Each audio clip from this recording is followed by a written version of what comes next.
Hola, ¿qué tal? Muy buen día a todos. Gracias por conectarse al episodio de hoy de Jerime TV, en donde vamos a hablar el día de hoy de la donación de sangre y hemoderivados. Esto es muy importante porque las crecientes necesidades que ha tenido en general la humanidad en cuanto a la enfermedad, pues pone a solicitud de algunas personas enfermas la necesidad de tener este componente tan vital de nuestro cuerpo y que la única manera de obtenerlo sea por medio de la donación. Entonces, la donación de hemoderivados es tan importante que cada 14 de junio se celebra el Día Mundial del Donante de Sangre. Este día ha sido proclamado por la Organización Mundial de la Salud con la finalidad y el objetivo de sensibilizar a toda la población en general acerca de la importancia de donar sangre. De esto para contribuir con la salud de los pacientes que requieren transfusiones, que ahorita veremos quiénes son los más frecuentes. Pero ¿por qué celebramos el Día Mundial del Donante de Sangre? Bueno, se eligió la fecha del 14 de junio, la fecha de este efeméride, conmemora el nacimiento de Karl Landsteiner. Él era un patólogo y biólogo austriaco que descubrió y tipificó los grupos sanguíneos de los seres humanos, motivo por el cual recibió el Premio Nobel de Medicina y Fisiología en el año de 1930, el siglo pasado. A partir de este descubrimiento, se encontró algo muy importante en la cuestión de la fisiología de la sangre, porque encontró que en la superficie de los glóbulos rojos, los eritrocitos, las células de la sangre, existían proteínas marcadoras o antígenos. Los más comunes son A y B, y además descubrió que en el plasma sanguíneo se presentaban anticuerpos que reaccionaban con los antígenos, o sea, anti-A y anti-B. La sangre entonces tipo A va a contener el antígeno A y en el plasma el anticuerpo anti-B, mientras que los del tipo B van a tener antígeno B y el plasma va a contener anticuerpos anti-A. Entonces, las personas que tienen grupo sanguíneo A y B van a tener los dos antígenos, pero no van a presentar anticuerpos, por lo que no se van a producir una respuesta inmune, mientras que el grupo O tiene los dos anticuerpos, o sea, A y B, pero anti-A y anti-B, pero no contiene ningún antígeno. Y esto se denomina el sistema ABO. Ahora, 10 años después de que se describieran estas primeras observaciones acerca de la sangre y de sus antígenos, se descubrió otro grupo de antígeno, el D, que se denominaron factores Rhesus, factor RH, porque se encontraron al realizar experimentos con simios macacos Rhesus. Por eso llevó a clasificar como RH positivos a las personas con este factor, mientras que los RH negativos son aquellos que no lo presentan. Entonces, la clasificación del grupo sanguíneo, entonces, los distinguimos por los grupos A positivo, A Rhesus, o sea, RH positivo, o A RH negativo, B RH negativo, B RH positivo, AB positivo, AB negativo, O positivo y O negativo. Son todas las combinaciones del tipo de sangre que los seres humanos podemos presentar. Y es muy importante conocer nuestro tipo de sangre, ya sea porque necesitemos una transfusión, recibirla, o también si es que vamos a donar.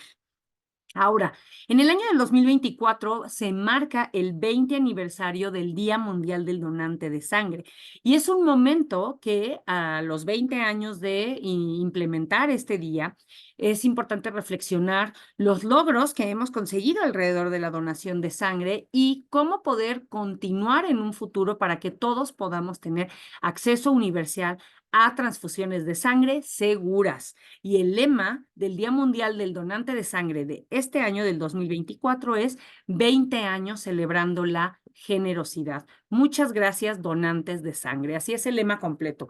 Sabemos que la sangre es un órgano, es un tejido líquido y vital, y como órgano no puede comercializarse, ¿no? De ahí que necesitemos de la donación para poder tener acceso a los hemoderivados. Ahora, ¿qué es la transfusión sanguínea? Una transfusión sanguínea es un procedimiento médico mediante el cual se va a transferir sangre de una persona a otra para reponer los componentes sanguíneos que se disminuyen en el receptor por alguna causa, ¿no? Que pueden ser cirugías, heridas, lesiones, traumatismos, enfermedades hemorrágicas u otras enfermedades como cáncer, hematológicas, como por ejemplo hemofilia, inclusive diabéticos, pacientes con cardiopatía, con infartos, entre otras causas.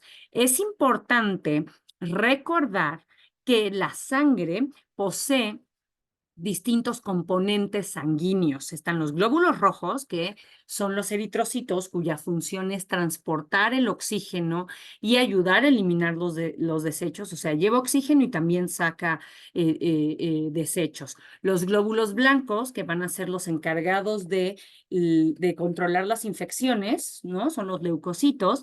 El plasma, que es la parte líquida de la sangre y sirve para transportar células, nutrientes y otros elementos del sistema inmunológico, y las plaquetas, que permiten una adecuada coagulación de nuestra sangre. Ahora, ¿por qué realizamos hemotransfusiones? O sea, ¿cuál es el objetivo? ¿Por qué una persona necesita sangre o hemoderivados?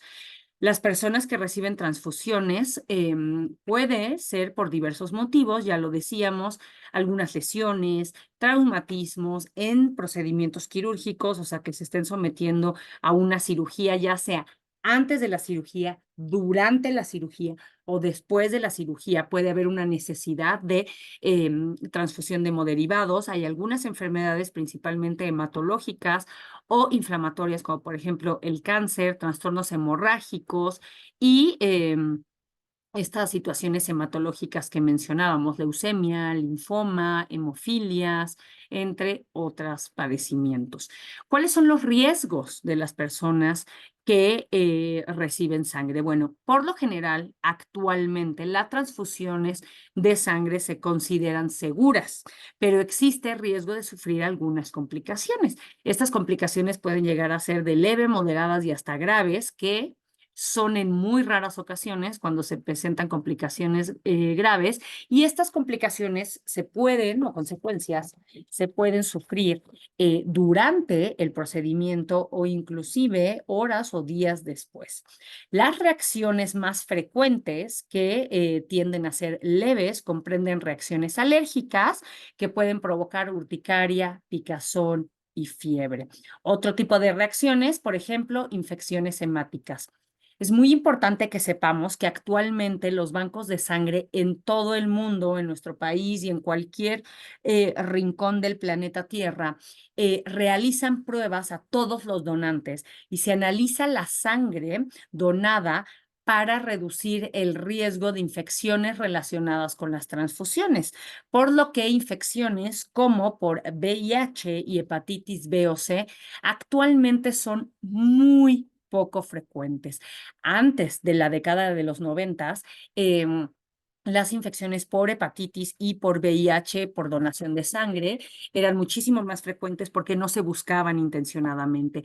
Pero actualmente todos los bancos de sangre, aunque uno diga, no, yo no tengo hepatitis, no, yo no tengo SIDA ni prácticas sexuales de riesgo, se corren pruebas en la sangre donada para corroborar que sea una sangre segura.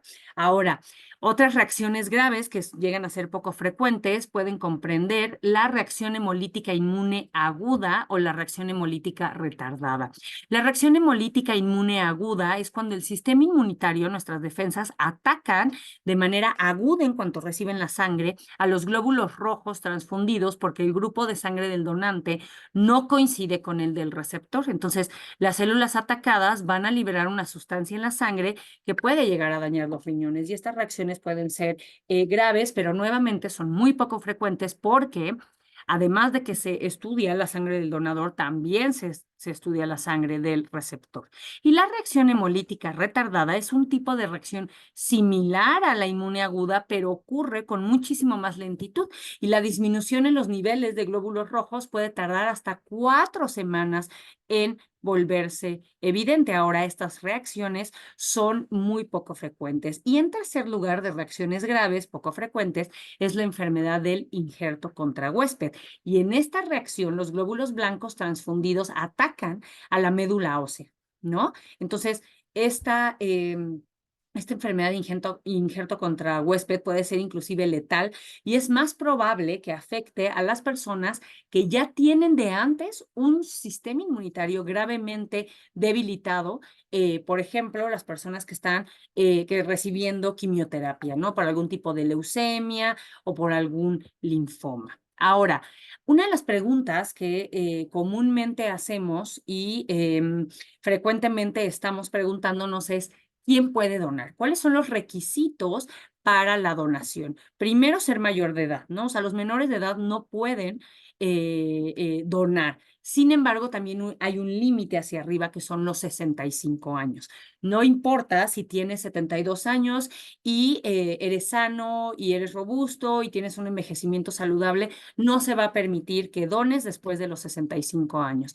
Tienes que estar sano físicamente y tienes que pesar cuando menos 50 kilos. Adultos que pesen menos de 50 kilos no podemos donar.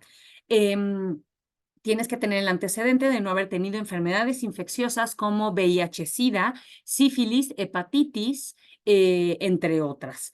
Pero, aunque nosotros no sepamos y tengamos alguna de estas infecciones, nuevamente se corren pruebas para considerar que sea segura la sangre. No ser consumidor de drogas, no estar ingiriendo antibióticos ni algunos medicamentos en los días o semanas anteriores, tener la presión arterial normal o controlada, no tener tatuajes o piercings recientes en los 4 meses previos al procedimiento, no haber sido sometido a un trasplante, o sea, como receptor, no haber recibido transfusiones de sangre previas, no es recomendable que las embarazadas donen sangre y no podemos menstruar, mujeres que estén lactando o menstruando, no haber sido sometido a cirugías o endoscopías en los últimos 4 meses. Y bueno, por supuesto que además de todo eso, se debe de cumplir una entrevista con el personal del banco de sangre y se debe de llenar un cuestionario, además de que nuevamente tu sangre será evaluada con exámenes rigurosos. Ahora, las personas que van a donar sangre, es importante que deban de haber comido 1 o 2 horas antes de la extracción. Los medicamentos o suplementos, vitaminas que estés tomando, debemos de mencionarlo en la entrevista. Se somete a un análisis de sangre previa a fin de determinar la compatibilidad, el grupo sanguíneo y descartar enfermedades infecciosas. Después de la extracción de sangre, el donante debe tomar líquidos y alimentos y evitar levantar peso o efectuar actividades que requieran esfuerzos durante las siguientes 24 horas. El proceso de extracción de sangre, cuando un donante va y dona sangre, dura aproximadamente 20 minutos y se puede llegar a donar sangre hasta 1 vez por semana. Ahora, existen varios tipos de donación de sangre. Está la donación de sangre como del paquete globular, que son los glóbulos rojos, que es la más frecuente y es el más común. Durante esta donación se dona aproximadamente medio litro de sangre entera. Y de ahí, en el laboratorio, la sangre la separan en sus componentes. Glóbulos rojos, que van a dar origen a que podamos transfundir paquetes globulares, plasma, que dan origen a que podamos los receptores puedan recibir plasma fresco congelado y también en algunas ocasiones plaquetas. Sin embargo, para extraer plaquetas como tal, es otro tipo de donación que es la aféresis plaquetaria. Durante la aféresis plaquetaria o sea, los donantes están conectados a una máquina que mientras estás conectada a ella, está separando los distintos elementos de la sangre y se queda con las plaquetas y te regresa lo que no son plaquetas, ¿no? Las plaquetas son células que ya decíamos que ayudan al proceso de coagulación porque aglutinan y forman tapones en los vasos sanguíneos para evitar sangrados. Las plaquetas donadas normalmente las reciben personas, obviamente con problemas de la coagulación o con cáncer o personas que se van a someter a un trasplante de órganos o cirugías importantes mayores. La donación doble de glóbulos rojos te permite donar una cantidad concentrada, muy concentrada de glóbulos rojos, que ya sabemos que son los que van a llevar oxígeno y nutrientes a los órganos y a los tejidos. Los glóbulos rojos donados generalmente se administran a personas con pérdidas de sangre graves, como después de una lesión, un accidente, y a pacientes con anemia. Mientras que la donación de plasmas, que es plasmaféresis, aquí se recolecta la parte líquida de la sangre, que es el plasma, y esto hace que la sangre se pueda permitir coagular y va a contener los anticuerpos que ayudan a combatir infecciones. Entonces, una persona que requiere plasma no será la misma que la que requiere plaquetas o la que requiere únicamente glóbulos rojos. Ahora, ¿cuáles son los riesgos para el donante en cuanto a la donación de sangre? Bueno, en realidad los riesgos son mínimos y muy bajos de tener alguna situación de gravedad porque se utilizan equipos nuevos, estériles y desechables para cada donante, por lo cual el riesgo de tener una infección de transmisión hemática al donar sangre es mínima o por no decir casi imposible. La mayoría de los adultos, ya mencionábamos, podemos llegar a donar hasta casi medio litro de sangre de manera segura, sin tener riesgos para nuestra salud. Esto es importante que sepamos que después de una donación de sangre, el cuerpo, nuestro cuerpo, reemplaza los líquidos perdidos y aproximadamente 2 semanas después se van reponiendo los glóbulos rojos que se extrajeron. Ahora, actualmente, en tiempos de COVID-19, pues hay inquietudes acerca de esta infección. La realidad es que no se ha demostrado que el virus que causa esta enfermedad se transmita a través de transfusiones de sangre. Sin embargo, las comisiones internacionales encargadas de llevar toda esta reglamentación de donación de sangre a nivel mundial sugieren esperar para donar sangre al menos 10 días después de una prueba diagnóstica positiva para COVID-19 sin síntomas o al menos 10 días después de que los síntomas de COVID-19 hayan desaparecido por completo. Aquellos que obtuvieron un resultado positivo o en anticuerpos de COVID pero no se sometieron a una prueba de diagnóstico y nunca desarrollaron síntomas, pueden donar sin un periodo de espera o sin realizarse una prueba de diagnóstico antes de la donación. Ahora, en cuanto a COVID y después del procedimiento de donar, si tuviste a los 3 días después o 48 horas después de donar infección por COVID, hay que avisar al banco de sangre. Ahora, después del procedimiento de una donación, debemos de esperar y sentarnos en el banco de sangre en una zona de observación donde descansamos y te ofrecen un refrigerio ligero. A los 15 minutos, generalmente, la mayoría de los donantes se pueden retirar. Es importante que después de donar sangre bebamos más líquidos, lo que mencionábamos, evitar actividades físicas extenuantes o levantar cosas pesadas en las siguientes 24 horas. Si uno llega a sentir cierto aturdimiento, pues es importante que nos podemos recostar y elevar nuestras piernas para favorecer el retorno venoso. Si presentamos sangrado después de que nos quitan el vendaje o la torunda, hacer presión sobre el sitio y levantar nuestro brazo hasta que el sangrado se detenga para favorecer nuevamente el retorno venoso. Si aparecen moretones, puedes aplicar una compresa fría en la zona de vez en cuando en las primeras 24 horas y considerar siempre después de una donación incorporar alimentos ricos en hierro a tu dieta, a tu alimentación, para reponer el que se llega a perder durante la donación. Entonces, la realidad es que la donación de sangre es sumamente importante para todo el área de salud, todas las personas que lo necesitan. Y como decíamos al principio, la sangre es un órgano y es un órgano que no puede ser comercializado, por lo que las personas que requieren hemoderivados dependen del altruismo de nosotros como sociedad para que puedan gozar de una buena salud. Espero que la información del día de hoy haya sido de utilidad y que tengas un excelente día. Hasta pronto.